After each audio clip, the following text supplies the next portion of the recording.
ஜெபம் செய்யும். அன்பும் இரக்கமுள்ள பரலோக தகப்பனே, மனமகிழ்ச்சியான இந்த காலை வேளைக்காக நன்றியோடு ஸ்தோத்திரிக்கிறோம்.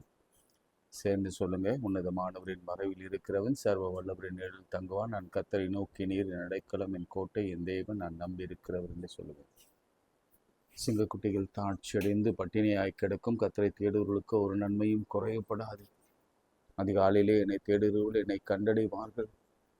அதிகாலையிலே யோபின் குடும்பத்தை விசாரிக்க வந்த என் ஆண்டவர், அதிகாலையிலே பகலின் குளிர்ச்சியான வேளையிலே ஆதாமும் ஏவாளையும் சந்திக்க வந்து, ஆதாமே நீ எங்கே இருக்கிறாய் என்று அன்போடு விசாரித்தேன். ஆண்டவர் நம்மளை விசாரிக்கும்படி நம்ம இடத்துல வந்திருக்கிற ஸ்தோத்திரம் பண்ணுங்க. ஆண்டவரே, இரவு படுத்து உறங்கினோம், காலை எழுந்தோம், அது உங்களுடைய கிருபை. எழுந்தவுடனே உங்கள் முகத்தில் நாங்கள் விழிக்க வேண்டும் என்று விரும்புகிறோம். உங்களுடைய முகத்தில் நாங்கள் அந்த ஒளியை காண வேண்டும் என்று விரும்புகிறோம். உங்களுடைய வார்த்தையை நாங்கள் கேட்க வேண்டும் என்று விரும்புகிறோம். உங்களுடைய பாதத்தை தொட்டு நமஸ்கரிக்க வேண்டும் என்று விரும்புகிறோம். நீர் எங்கள் மத்தியிலே வரும் வேண்டும் என்று நாங்கள் விரும்புகிறோம். கர்த்தர் வந்து எங்களுக்கு கிருபையை கொடுப்பீராக. இயேசுவின் நாமத்தில் எங்கள் குடும்பத்திற்காக நன்றி செலுத்துகிறோம். பெற்றோருக்காக ஸ்தோத்திரிக்கிறோம். மனைவி பிள்ளைகளுக்காக ஸ்தோத்திரிக்கிறோம். பேர பிள்ளைகளுக்காக நன்றி செலுத்துகிறோம். வேலை, ஊழியம், ஊதியம் இவைக்காக நன்றி செலுத்துகிறோம். இந்த மாதத்தின் கடைசி நாளுக்காக ஸ்தோத்திரிக்கிறோம். புதிய மாதத்தின் ஆசீர்வாதங்களுக்காக நன்றி செலுத்துகிறோம். இயேசுவின் நாமத்தில் ஜெபிக்கிறோம் நல்ல பிதாவே, ஆமென். எண்ணில் அடங்கா ஸ்தோத்திரம் தேவா, என்றென்றும் நான் பாடுவேன். எண்ணில் அடங்கா ஸ்தோத்திரம் தேவா, என்றென்றும் நான் பாடுவேன். எண்ணில் அடங்கா ஸ்தோத்திரம் தேவா, என்றென்றும் நான் பாடுவேன். இந்நாள் வரை என் வாழ்விலே, இந்நாள் வரை என் வாழ்விலே நீ செய்த நன்மைக்கே எண்ணில் அடங்கா ஸ்தோத்திரம் தேவா, என்றென்றும் நான் பாடுவேன். வானாதி வானங்கள் யாவும் அதில் கீழுள்ள ஆகாயமும், வானாதி வானங்கள் யாவும் அதன் கீழுள்ள ஆகாயமும், பூமியில் காண்கின்ற யாவும் கர்த்தாவுமை போற்றுமே. மடங்கா ஸ்தோத்திரம் தேவா, என்றென்றும் நான் பாடுவேன். காட்டினில் வாழ்கின்ற யாவும் கடும் காற்றும் பனித்தூறலும்,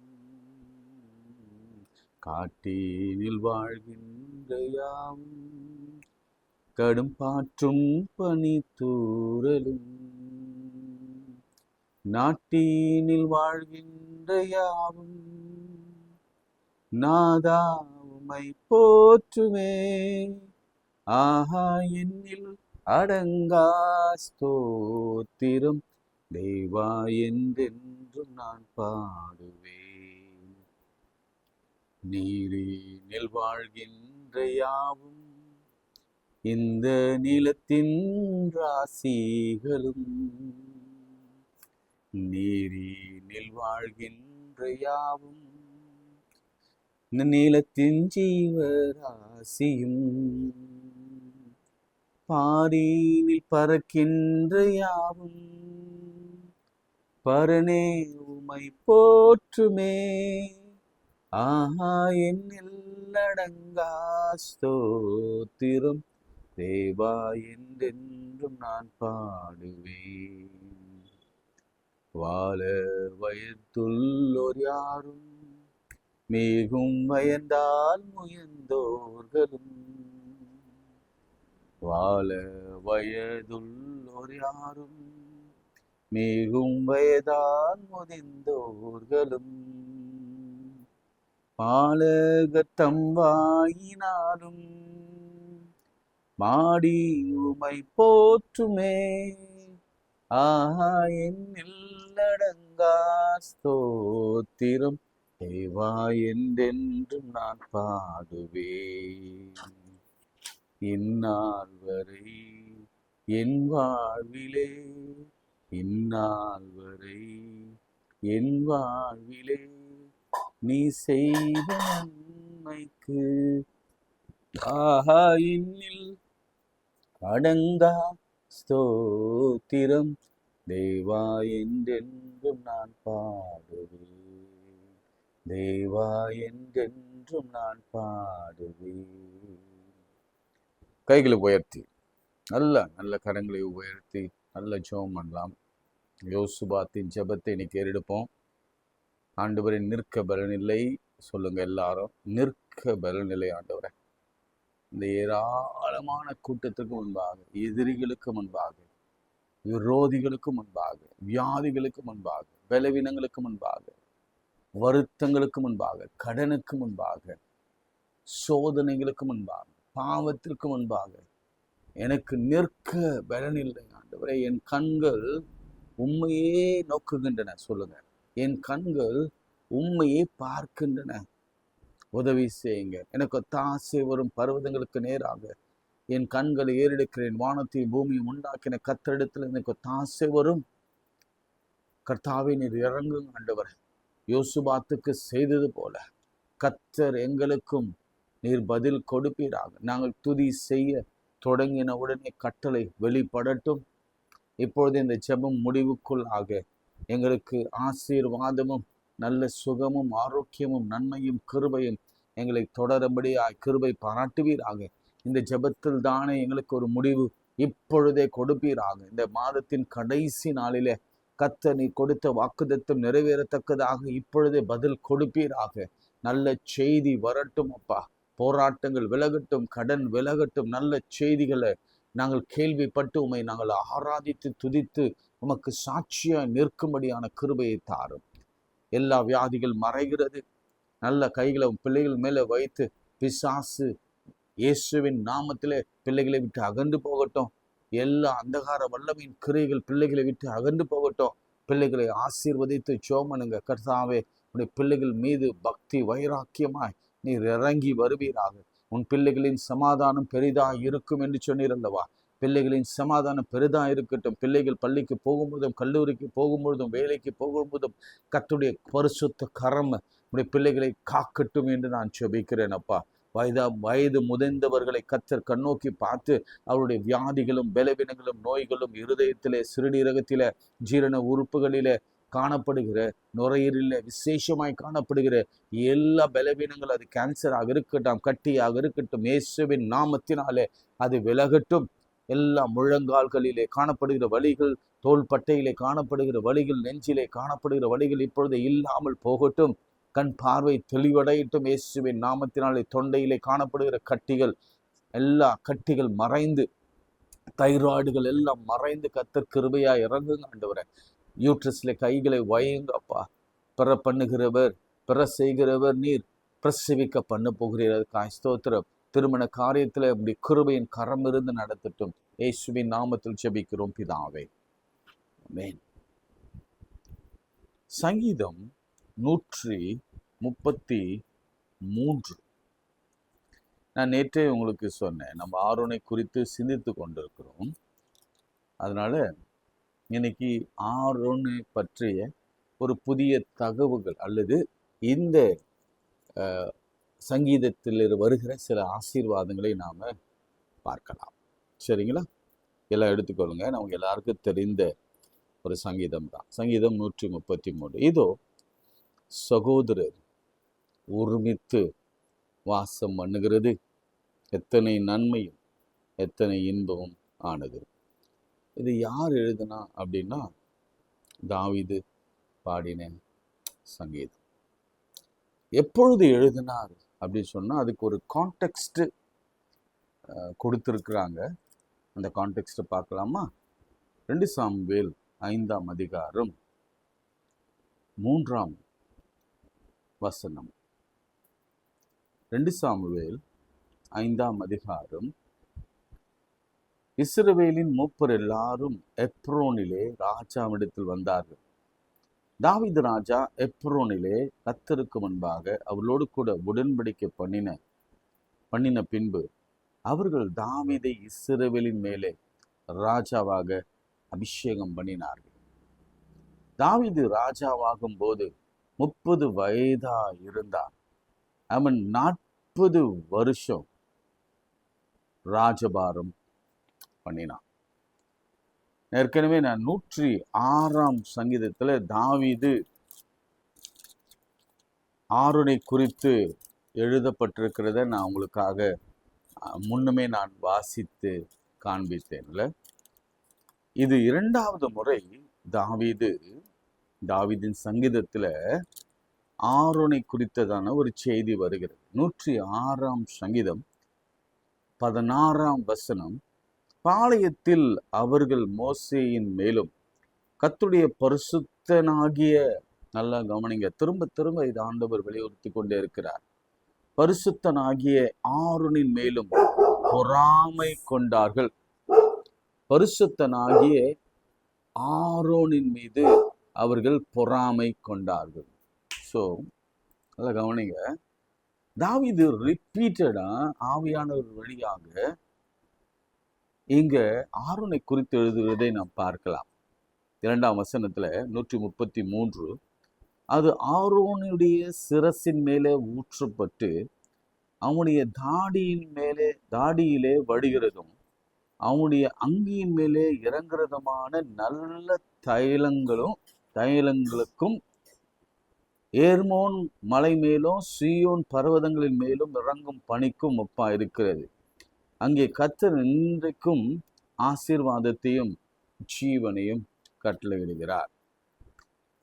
இன்னைக்கு சில விஷயங்கள் ப்ராமிஸோடு கூட ஆண்டவர் நம்மோடு பேச அவர் விரும்புகிறார். இதோ சகோதரர் ஒருமித்து வாசம் பண்ணுவது, ஒன்றா இருப்பது. இயேசு கிறிஸ்து தம்முடைய சீஷர்களை பார்த்து அவர் சொன்னார், ஈவன் நம்மையும் பார்த்து அவர் சொன்னார், நான் உங்களை என்னுடைய சகோதரர்களாக நான் உங்களை மாற்ற விரும்புகிறேன். இல்ல, எவ்வளவு ஆச்சரியம்! தெய்வம் நம்மை பார்த்து சொல்லுகிறது, நான் உங்களுக்கு சகோதரன், எல்டர் பிரதர், நீங்க என்னுடைய சகோதரர்கள் என்று சொல்வது எவ்வளவு இன்பமும் எவ்வளவு நன்மையுமா இருக்கிறது என்பதை நீங்க சிந்தித்து பாருங்க. தாவீது இந்த 2 சாமுவேல்ல அபிஷேகம் பண்ணப்பட்ட பொழுது அவருடைய வயது என்னவாக இருந்ததா? 30 வயதான் இருந்தான். எத்தனை வயதுல அவர் சாமுவேலினால அபிஷேகம் பண்ணப்பட்டார் என்பதை நமக்கு தெரியும். நிறைய முறை நம்ம தாவீதை குறித்து நாம் தியானிக்கிற பொழுது சுமார் 17 வயதுல அவன் ஆடுகளுக்கு பின்னாக அவன் சென்று கொண்டிருந்த பொழுது கர்த்தர் அவனை, சவுலை தள்ளி தாவீதை அபிஷேகம் பண்ணினார். அதுல ஒரு வித்தியாசத்தை உங்களுக்கு நான் காண்பித்து கொடுத்தேன். சவுலுக்கு தைல குப்பி, தாவீதுக்கோ தைல கொம்பு. அது ஒரு விசேஷம். அது நீங்க நானும் புரிந்து கொள்ள வேண்டிய ஒரு விஷயம் என்னன்னா, 17 வயசுல அவனுக்கு அபிஷேகம் ஆண்டவர் தெரிந்து கொண்டு அவனை பிரித்தெடுத்து ராஜாவாக அபிஷேகம் பண்ணினார். ஆனா அவன் முழு ராஜ்யத்தை சுதந்திரித்து கொள்ள அவனுக்கு தேவைப்பட்ட வருஷங்கள் 13 வருஷங்கள் தேவைப்பட்டது. சில நேரங்களிலே ஆண்டவர் இந்த கால அவகாசம் நிச்சயம் நமக்கும் அவருக்கும் ஒரு அண்டர்ஸ்டாண்டிங் வைத்துக்கொள்ளுங்களேன். இம்மீடியட்டா அபிஷேகம் பண்ணி ராஜாவாக்குறது ஒரு புறம் இருக்கும், அல்லது 13 வருஷம் காத்திருந்து ராஜாவாக்குறது இன்னொரு விஷயம். இந்த 13 வருஷம் என்பது ஒரு ட்ரைனிங் பீரியட். அது ஒரு வாலிபனுக்கோ அல்லது நமக்கோ சில காலங்கள் காத்திருப்பது என்பது ஒருவேளை நம்ம உடல் இழைக்க பண்ணலாம், சோர்வடைய பண்ணலாம். ஆனா நிச்சயம் அவர் சொன்ன வாக்கு, அவருடைய அபிஷேகம் அது நிறைவேறும். அது தாமதித்தாலும் அதற்காக காத்துரு. அது வரும், அது சீக்கிரத்துல வரும். நம்ம நேற்று கூட வாதுமை மரங்களை குறித்து நம்ம பார்த்தோம். எரேமியா 1ஆம் அதிகாரத்துல. அது அதி சீக்கிரத்துல எடுத்துக்கொள்ளலாம். அதை நேற்று அந்த 1ஆம் அதிகாரத்துல எரேமியாவை அழைத்த ஆண்டவர் அவர் சொல்றாரு, நேற்று அதை நான் கொஞ்சம் எம்பசைஸ் பண்ணணும்னு நினைச்சேன், ஆனாலும் இன்னைக்கு அதை நினைவா நம்ம பண்ணிடலாம். 1ஆம் அதிகாரம் 1ஆம் அதிகாரம் பின்னும் கர்த்தருடைய வார்த்தை 11th verse, என்னத்தை காண்கிறாய் என்றார். எரேமியாவின் என்னத்தை காண்கிறாய் என்று கேட்டார். வாதுமை மரத்தின் கிளையை காண்கிறேன் என்றார். அப்பொழுது கர்த்தர், நீ கண்டது சரியே, என் வார்த்தையை, இதை எழுதி வச்சுக்கோங்க, தீவிரமாய் நிறைவேற்றுவேன். அப்படின்னா என்ன? நீங்க கொஞ்சம் எனக்கு விளக்க பண்ண பாருங்க, கொஞ்சம் யோசனை பண்ணுங்க. நான் என்ன பண்ணுவேன்? தீவிரமாய் நிறைவேற்றுவேன். தீவிரமாய், சீக்கிரத்துல, அதி சீக்கிரத்துல நீங்கும் இந்த லேசான உபத்திரவம். தாவீதுக்கு 13 வருடங்கள் உபத்திரம் இருந்தது. ஆனாலும் யாரெல்லாம் அவனை பகைத்தார்களோ, இந்த சவுல் இறந்த பிறகு எல்லா கோத்திரத்தாரும் சேர்ந்து வந்து அந்த 12 கோத்திரமும் தாவீதிடத்துல வந்து சொல்லிச்சு, நீங்க தான் எங்களை அரசாளணும், நீங்க தான் எங்களை வழி நடத்தணும் என்று சொல்லி அவர்களுக்கு தாவீதுக்கு அபிஷேகம் பண்ணினார். அதுலதான் இந்த வசனத்தை அவர் எழுதுகிறார். இதோ சகோதரர் ஒருமித்து வாசம் பண்ணுகிறது. எவ்வளவு, எத்தனை நன்மையும் எத்தனை இன்பமானது. சரி, ஒரு நீதி போதனை. என்ன நீதி போதனை? ஒருமித்து. இன்னொரு நீதி போதனை என்னன்னா சகோதரர். நீங்க நல்லா கவனிங்க. இன்னைக்கு இந்த உலகத்துல இதுதான் ரொம்ப குறைவா இருக்கு. அன்பு தணிந்து போகிற காலத்துல நம்ம வாழ்ந்து கொண்டிருக்கிறோம். லிட்ரலி ஸ்பீக்கிங், நல்லா கவனிங்க, லிட்ரலி ஸ்பீக்கிங் 25ஆம் ஆண்டுல நான் சொல்றேன், நின்று சொல்றேன் உங்களுக்கு, தகப்பன் தாய் இருவரும் தம் பிள்ளைகளை நேசிக்கிறாங்களா என்ற கேள்வி ஒண்ணு. ஒருமித்து வாசம் பண்ணுகிறது என்பது வேறு. அது நான் சொல்றேன். முதல்ல சகோதரரா பாக்குறாங்களா, அல்லது சகோதரர் இடத்திலேயே கூட அந்த ஒரு மனம் இருக்கிறதா? நோ.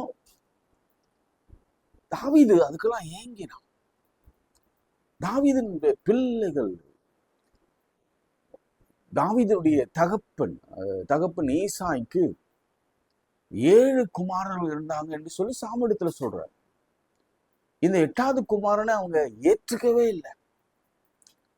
இந்த 7 பேருக்கும் அரசாங்க வேலை, இந்த 8வது பையனுக்கு மாடு மேய்க்கிற வேலை, ஆடு மேய்க்கிற வேலை. யோசிச்சு பாருங்க. எல்லாரும் அரசாங்கத்துல போயிட்டு அழகா ஆபீஸ்ல உட்காந்து நல்ல அதிகாரியா வேலை செய்தாங்க, நல்ல திடகாத்திரமா இருந்தாங்க, எல்லாரும் செம ஹைட்டு. ஆண்டவர் சொன்னார், நான் மனுஷன் பார்க்கறது போல முகத்தை பார்க்கறது இல்லை, நான் இருதயத்தை பார்க்கிறேன், மனுஷன் முகத்தை பார்க்கிறான். வேற யாராவது பிள்ளைகள் இருக்கிறாங்களா அப்படின்னு கேட்ட பிறகு எனக்கு எல்லாவற்றுக்கும் அவன் பேரை சொல்ல கூட நீங்க வாசித்து பார்த்தீங்கன்னா ரொம்ப ஆச்சரியமா இருக்கும். எல்லாவற்றுக்கும் ஒருவன் இளையவன் ஒருவன் இருக்கிறான். ஏன் தாவீதுன்னு சொன்னா என்ன? இன்னைக்கு நம்ம பேரை சொல்ல கூட குடும்பத்துல விருப்பம் இல்லை. அதனால நிறைய நான் பார்க்குற விஷயம் என்னன்னா, சகோதர சகோதரிகள் மத்தியில அன்பு, இந்த ஒருமித்து வாசம் பண்ணுகிறது என்பது கடினமா போன காலத்துல நாம் வாழ்ந்து கொண்டிருக்கோம். அதே போலதான் மாமனார் மாமியார், ஹஸ்பண்ட் ஒய்ஃபு, அதுக்கப்புறம் நீங்க என்ன வேணா ரிலேஷன்ஷிப்பை போட்டுக்கோங்க, அந்த ட்ரூ, அந்த உண்மையான, அந்த பரிசுத்தமான அந்த சகோதரத்துவம். இயேசு சொன்னார்ல, நான் எப்படி உங்களை சகோதரரா பார்க்கிறேன் அப்படின்னு சொன்னார்ல, உன் சகோதரன் மரித்திருக்க மாட்டான். லாசரை பார்த்து அவங்க சொல்றாங்க, உன் சகோதரனாகிய லாசரு, நீ நேசித்த சகோதரனாகிய லாசரு மறித்திருக்க மாட்டான். அந்த ஒரு அஃபெக்ஷன் இல்லை. அதனாலதான் தாவீது இப்போ ராஜாவாயிட்டாரு. இப்போ அவர் என்ன சொல்றாருன்னா, அவங்க சகோதரோட வாசம் பண்ணுகிறத பற்றி அவர் பேசல. அவர் எங்க வாசம் பண்ணுகிறத பத்தி பேசுறாருன்னா, ஆலயத்துல இருக்கிற சகோதரரோடு கூட வாசம் பண்ணுகிறது எவ்வளவு நன்மையும் எத்தனை இன்பமா இருக்கிறது. அப்ப நம்ம ஆலயத்துல தான் அந்த சகோதரத்துவம் காணப்பட வேண்டும். ஏன்னா நமக்கெல்லாம் ஒரே தகப்பன் இருக்கிறார். அதனாலதான் ஆண்டவர் கற்றுக் கொடுத்த இறைவண்டில பரமண்டலத்துல இருக்கிற எங்கள் பிதாவே என்றார். நமக்கு எல்லாருக்கும் ஒரே பிதான்னா நம்ம எல்லாரும் அவருடைய பிள்ளைகள் தான். அப்ப நம்ம எல்லாரும் சகோதர சகோதரிகள். அப்புறம் ஏன் இந்த பிரிவினை, ஏன் இந்த வேறுபாடு, ஏன் இந்த பாகுபாடு, ஏன் இந்த வித்தியாசம்? இன்னைக்கு செய்தித்தாளை திறந்தா போதும், நிறைய பாகுபாடு, வேறுபாடு, வித்தியாசம், சண்டைகள், கொலைகளிலே போய் முடிகிறது. இப்படிப்பட்ட ஒரு நிலைமையை மாற்றம். இது அடிப்படையா பிள்ளைகள் குழந்தைகள் இடத்துலேருந்து நம்ம கற்றுக் கொடுக்கணும். வேறு ஒரு சகோதரத்துவத்தை கற்றுக் கொடுக்கணும். இது நாம தாங்க செய்யணும். ஆண்டவரால் தெரிந்து கொள்ளப்பட்ட ஆரோனின் வம்சம் தான் இதை செய்ய வேண்டும். இதை பிரித்து விடுகிற வேலை அல்ல. எப்பவுமே கோல் மூட்டிட்டு அவங்க பிரிந்து இருக்கணும், சண்டை போடணும் என்பதல்ல. பகைஞ்சனையும் நேசி. என் இயேசு சொல்லி கொடுத்த விஷயம், ஒரு கன்னத்தில் அறைந்தால் மறு கன்னத்தை திரும்ப காண்பி, 70 தூரம் மன்னி. இதெல்லாம் ஆண்டவர் சொல்லி கொடுத்த இந்த சகோதரத்துவத்தின் சின்ன சின்ன விஷயம். நீ 7 முறை மன்னிக்கலனாலும் பரவாயில்ல, அட்லீஸ்ட் 70 முறை மன்னிக்கலாம்னு பரவாயில்ல, அட்லீஸ்ட் ஒரு 2 முறையாவது, ஒரு முறையாவது நீ மன்னிக்க பாத்திரவானா இருக்கிறானான்னு பாருங்க. அன்பு செலுத்தணும். இதான் ஒருமித்து. எனக்கு அந்த அழுத்தம் தான் எனக்கு ரொம்ப பிடிச்சது. ஒருமித்து வாசம் பண்ணினா அந்த இடத்துல நன்மையும் இன்பமா இருக்குமா. Right, okay. இப்ப அடுத்த வசனம், அது ஆரோனின் சிரசின் மேல் ஊற்றப்பட்டு அவன் தாடியிலே வடிகிறதும் அவனுடைய அங்கியின் மேல் இறங்குறதுமான நல்ல தைலம், நல்ல தைலத்திற்கும் அப்படின்னு ஒரு கம்மா. ஆரோனின் அபிஷேகம் நான் நேற்று உங்களுக்கு சொல்லிக்கொண்டே வருகிறேன். ஆரோன் பார்த்தீங்கன்னா உங்களுக்கு தெரியும், அந்த ஃபேமிலியில ஒரு சகோதரத்துவத்தோடு கூட அண்ணன் தம்பி, ஆரோன் அண்ணன், தம்பி மோசே, அக்கா மீரியாம், இந்த குடும்பத்திற்குள்ள காணப்பட்ட ஒரு ஒற்றுமை. அது பிறந்ததிலிருந்து அக்கா தன் பிள்ளையை எப்படியாவது காப்பாற்றணும், தன் உயிரையே பணயம் வைத்து அந்த குழந்தை போகிற இடமெல்லாம் போய் நீர்கால்கள் ஓரமா ஓடி போய் அந்த பிள்ளைய உயிரோடு ஜீவனோடு தான் இடத்துல கொண்டு வந்து வளர்த்தான். மாத்திரமல்ல, ஆரோனுக்கு 83ன்னா மீரியாமுக்கு எத்தனை வயசு நமக்கு தெரியல. இந்த 3 பேரும் தான் நீங்க ரொம்ப ஆச்சரியப்படணும். இந்த ஃபேமிலி மோசே, ஆரோன், மீரியாம், இந்த 3 பேரும் தான் இஸ்ரவேல் 30 லட்சம் மக்களை கொண்டு போகுது. சில குழப்பங்கள் வந்தது. 2 பேருக்குள்ள மிஸ் அண்டர்ஸ்டாண்டிங் வந்தது. ஏன்னா ஆரோன் என்ன சொன்னாரப்பா, ஏன்பா நம்ம கல்யாணம் பண்றதுல ஒரு சின்ன குழப்பம். அந்த மோசே கல்யாணம் பண்ண பொண்ணோட அவர் கொஞ்சம் கோபம் இருந்தது. நீ ஆண்டவரால் தெரிந்து கொள்ளப்பட்ட மக்கள் மத்தியிலே நீ கல்யாணம் பண்ணலையே அப்படின்னு ஒரு கோபம் இருந்தது. ஆனாலும் அந்த குடும்பம் ஆச்சரியமா ஒருமித்து வாசம் பண்ணதை நம்ம வேதத்துல வாசிக்கிறோம். அது ஆரோனின் சிரசின் மீது ஊற்றப்பட்ட ஒரு அபிஷேகம். நீங்க 2 விஷயத்தை கவனிக்கணும். இயேசு கிறிஸ்து மேல ஒரு அபிஷேகம் ஊற்றப்பட்டது எப்போன்னா, மரியாள். மத்தேயில வாசிங்கன்னா, நீங்க எந்த வசனம் எனக்கு எழுதி அனுப்புங்க. மத்தேயில வாசிங்கன்னா, நலதம் என்னும் தைலத்தை கொண்டு வந்து அவர் தலையில் மேல் ஊற்றினார் அப்படின்னு வரும். சரிங்களா? நீங்க யோவான்ல வாசித்தீங்கன்னா, நலதம் என்னும் தைலத்தை கொண்டு வந்து அவர் பாதத்திலே ஊற்றி தன் கண்ணீராலே அவருடைய பாதத்தை தன் தலைமயிரினாலே அவள் தொடைத்தாள். இங்க ஆரோனோடு கூட எப்படி பரிசுத்தமா நம்ம பரிசுத்தரை அழகா ஒப்பிட்டு பார்க்கறாங்க பாருங்க. ஆரோனின் தலை மீது விழுந்து அவன் சிரசு மேல் ஊற்றப்பட்டு அவன் தாடியிலே வடிகிறதும் அவன் அங்கியின் மேல் இறங்குறதுமான நல்ல தைலம். ஆண்டவர் அதான் சொன்னார். இந்த பொண்ணு தன்னை விட்டு எடுபடாத நல்ல பங்கை அவர் தெரிந்து கொண்டபடினாலே இவளை பற்றி, என்னை பற்றி எங்கெல்லாம் பேசுறாங்களோ, என் மரணத்தை குறித்து எங்கெல்லாம் பேசுறாங்களோ, என்னுடைய உயிர்த்தெழுதலை குறித்து எங்கெல்லாம் பேசுறாங்களோ, இந்த பெண்ணை குறித்தும் பேசப்படும். ஏன்னா அவ ஊத்துனதற்கான அர்த்தம் எங்க இருக்குன்னா, உயிரோட எப்பவுமே அந்த டெட் பாடிக்கு தான் இந்த மாதிரி எம்பாமிங் எல்லாம் பண்ணுவாங்க. அப்போ உங்களுக்கு தெரியும், இயேசு கிறிஸ்து மரித்த பிறகு சாட்டர்டே என்ன செய்தாங்கன்னா, மற்ற மரியாள்லாம் கொண்டு போய் தைலம்லாம் தூப வர்க்கம்லாம் கொண்டு போய் அவருக்கு போடும்படியாக கொண்டு போனாங்க. இவங்க முன்னாடியே இது தீர்க்க தரிசனமாய் அந்த மரியாளுக்கு தெரிந்தபடினால இப்பொழுதே என்னை அபிஷேகம் பண்ணிட்டா அப்படின்னு அவர் ஆண்டவர் சொல்கிறார். நம்ம ஆண்டவர் அபிஷேகம் பண்ணப்பட்ட, அவர் பேரு ரட்சகர், அபிஷேகம் பண்ணப்பட்டவர். இயேசு என்று பெயரிடுவையாக. இயேசு என்றால் அவர் பாவத்திலிருந்து நம்மை ரட்சிக்கிறவர் என்று அர்த்தம். கிறிஸ்து என்றால் அனாயிட்டட் என்று அர்த்தம். அனாயிட்டட் ஒன்று அர்த்தம், அபிஷேகம் பண்ணப்பட்டவர் என்று அர்த்தம். ஸோ ஆரோனை போல என் ஆண்டவரும் அபிஷேகம் பண்ணப்பட்டவர். அவர் அதே சமயத்தில் அவர் தாவீதின் வம்சத்தில் வந்த ராஜாவாகவும் இருந்தார். அதுதான் அடையாளம். ஒன்று ஆசாரின் என்ற அடையாளம், இன்னொன்று ராஜா என்ற அடையாளம், மூன்றாவது அவர் மரித்து உயிரோடு எழுந்திருப்பார் என்ற ஒரு அடையாளத்தை அங்கே நாம் பார்க்கிறோம். சரிங்களா? அது ஒன்று சொல்ல வேண்டும்.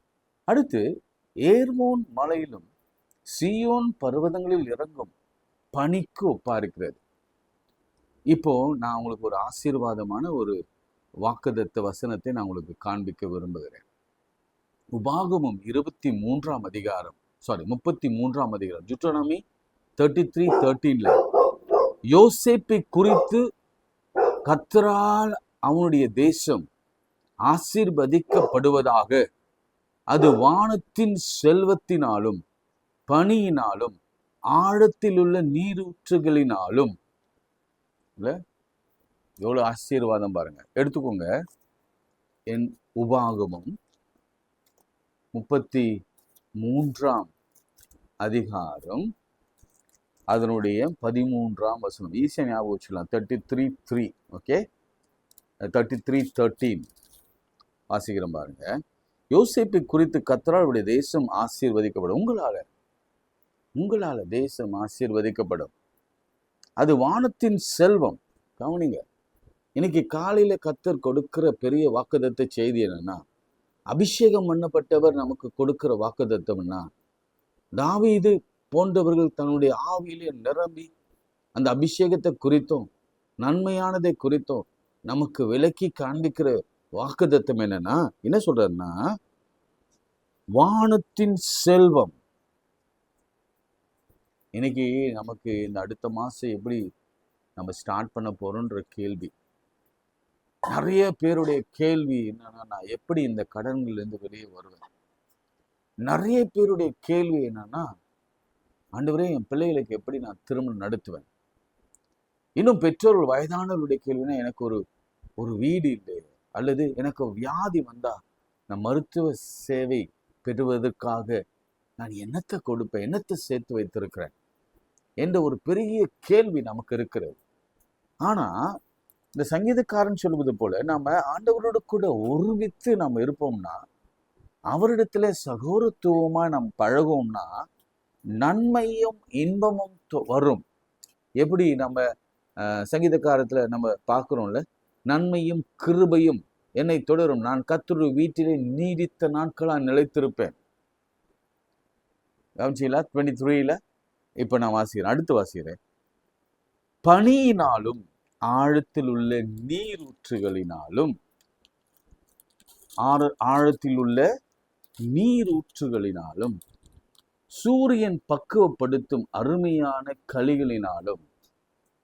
கனிகளினாலும், சந்திரன் பக்குவப்படுத்தும் அருமையான பலன்களினாலும், ஆதி பர்வதங்களில் உண்டாகும் திரவியங்களினாலும், ஆயில், நித்திய மலைகளில் பிறக்கும் அரும்பொருள்களினாலும் நாடும் அதன் நிறைவும் கொடுக்கும் அருமையான தானியங்களினாலும் ஆசீர்வதிக்கப்படுவதாக. முச்செடியிலே எழுந்தருளினவரின் தயை யோசேப்புடைய சிரசின் மேலும் தன் சகோதரின் விசேஷத்தினுடைய உச்சந்தலையின் மேலும் வருவதாக. மேன் என்ன ஆசீர்வாதம் பாருங்க. அப்பா அப்பா அப்பா அப்பா. சிரசின் மேல உச்சந்தலையின் மேல வருவதாக. அதுக்கு அவங்க ஒப்புமையா சொன்ன விஷயம் பனி, வானத்தின் பனி.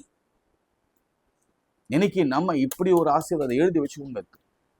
ஜூட்டானமி 33:13 உபாகம் 33:13 இந்த மாசம், இந்த வருஷத்தின் மத்தியில என் ஆண்டவர் கொடுக்கிற வாக்குத்தத்தம் இதுதான்.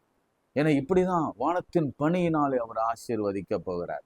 ஒருவேளை எலியாவின் ஜெபத்தினால கர்த்தர் வானத்தின் பணியை கூட தடை பண்ணியிருக்கலாம், மழையை கூட தடை பண்ணியிருக்கலாம், நம்மள அந்த ஆசீர்வாதம் வராமல் இதுவரைக்கும் தடை பண்ணியிருக்கலாம். ஆனால் அதே எலியா திரும்பவும் தன்னுடைய முழங்காலிலே நின்று இந்த நெத்தி தரையிலே படும்படியாக அவன் ஜெபித்த பொழுது ஒரு கையளவு மேகம் புறப்பட்டு வந்தது. பனி பெய்யக்கூடாது, மழையும் பெய்யக்கூடாது என்று கட்டளை கொண்டிருந்தான். ஒரு கையளவு மேகம் வந்தது. அப்புறம் அவன் எலியா சொல்கிறார், போங்க, வேகமா போங்க, ரதத்தை பூட்டி கொண்டு வேகமா போங்க. இதோ நான் கையளவு மேகம் பார்க்கிறேன், ஒரு பெரும் மழையின் இரைச்சல் சத்தத்தை நான் கேட்கிறேன்.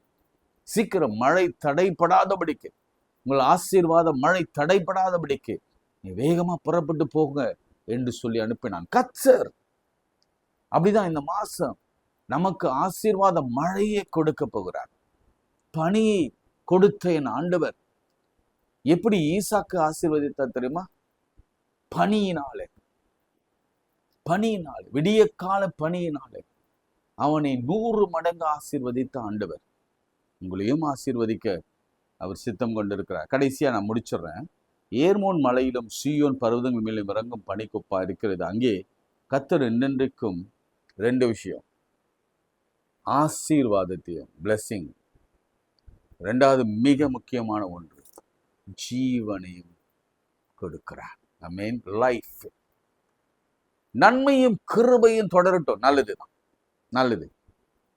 ஆனா ஜீவன் மிக முக்கியம். நன்மையும் கிருபையும் மாத்திரம் இருந்து ஜீவன் இல்லாமல் போனால் அது யாருக்கு என்ன பிரயோஜனம்?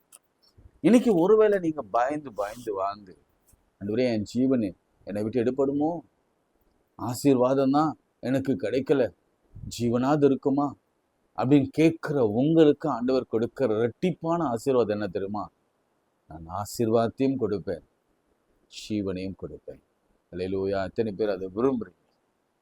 எத்தனை பேர் அதை நாடுறீங்க?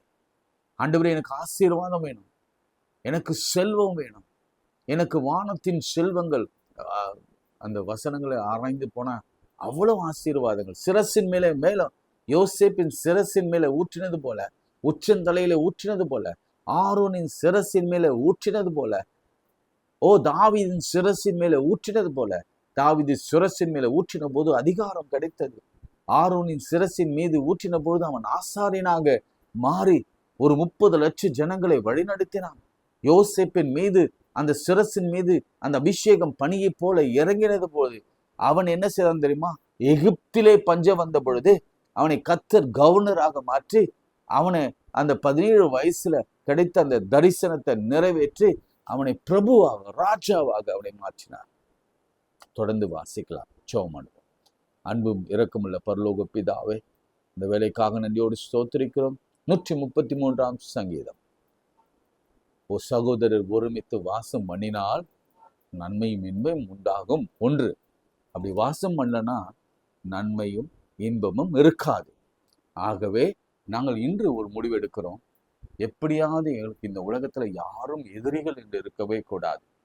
எல்லோரும் நண்பர்களாக இருக்கணும், சகோதரர்களாக இருக்கணும், பெற்றோர்களாக இருக்கணும், உடன்பிறப்புகளாக இருக்கணும். அப்பதான் நன்மையும் இன்பமா எங்க வாழ்க்கை மாறும். 2வது, அது எங்க கிடைக்கும்னா ஆலயத்தில் தான் கிடைக்கும். 3வது, ஆரோனின் சிரசின் ஆசீர்வாதம் எங்களுக்கு வேணும். யோசேப்பின் சிரசின் மேல் வந்து ஆசீர்வாதங்கள் இருக்கு வேணும். தலைமையில் வந்து ஆசீர்வாதங்கள் எங்களுக்கு வேணும். தாவீதின் தலைமையில வந்து அபிஷேகம் ஆசீர்வாதம் எங்களுக்கு வேணும். அரியணை வேணும் சுவாமி. எங்களை நடத்துங்கப்பா. ஒருவரையும் வீணா போகாத விடாதீங்க. எங்கள் பெற்றோர், எங்கள் மனைவி, பிள்ளைகள், கணவன், பிள்ளைகள் எல்லாம் அண்ணன் தம்பி, அக்கா தங்கிங்க, அண்ணங்க, பிள்ளைகள் எல்லாம் ஒற்றுமையா சகோதரத்துவத்தோடு வாழ்கிற கிருபை எல்லாரும் இதுக்காக ஜெபம் பண்ணுங்க. ஏன்னா இதுதான் மிக முக்கியம். நம்ம வாழ்ந்து முடிக்க போகிறோம். இவங்க தான் வாழ போறாங்க. நாளைய இவர்கள் தான் சகோதரர்களாக ஒருவரை ஒருவர் நேசித்து அவளை காப்பாற்றி பராமரித்து வாழ வேண்டும். அனுசரணையோடு கூட வாழ வேண்டும். பகை உணர்வு இல்லாமல் விட்டு கொடுத்து தியாகம் பண்ணி வாழ வேண்டும். அப்படிப்பட்ட ஒரு இருதயத்தை நம்முடைய பிள்ளைகளுக்கு கொடுக்கணும். நிறைய பிரச்சனைகளோடு கூட, பிரிவினைகளை கூட நம்ம பிள்ளைகள் வளரவே கூடாது. நிறைய ஏற்றத்தாழ்வுகளோடு கூட நம்ம பிள்ளைகள் வளரவே கூடாது. வெறுப்புகளோடு கூட நம்ம பிள்ளைகள் வளரவே கூடாது. ஏழை பணக்காரன், உயர்ந்தவன் தாழ்ந்தவன் என்ற இயக்கத்தை, அந்த எண்ணம், பொல்லாத எண்ணத்தோடு கூட என் பிள்ளைகளை என் சமுதாயத்தில் வளரக்கூடாது. என் குடும்பத்தில் சகோதரத்துவம் இருந்தாதான் என்னுடைய சபையில சகோதரத்துவம் வரும். ஒருமித்து வாசம் பண்ணுவாங்க. என் சபையில ஒருமித்து சகோதரனா வாழ்ந்தாதான் நாங்கள் சொசைட்டியில் இருக்க முடியும். நாங்கள் சொசைட்டியில் இருந்தாதான் எங்கள் இந்திய தேசத்தில் அப்படி ஒரு சகோதரத்துவம் இருக்கணும். இந்திய தேசத்தில் இருந்தால்னா அண்டை நாடுகளிலும் சகோதரத்துவம் வரும். எனவே அப்படிப்பட்ட ஒரு கிருபை எங்களுக்கு தந்து நடத்துங்க. இயேசுவின் நாமத்தில் ஜெபிக்கிறோம் பிதாவே, ஆமென். நமது ஆண்டவராகிய இயேசு கிறிஸ்துவின் கிருபை, பிதாவாகிய தேவனுடைய அன்பு, பரிசுத்த ஆவியின் ஐக்கியம் நம் அனைவரோடும் மீண்டும் சதா காலம் நிலைத்திருப்பதாக.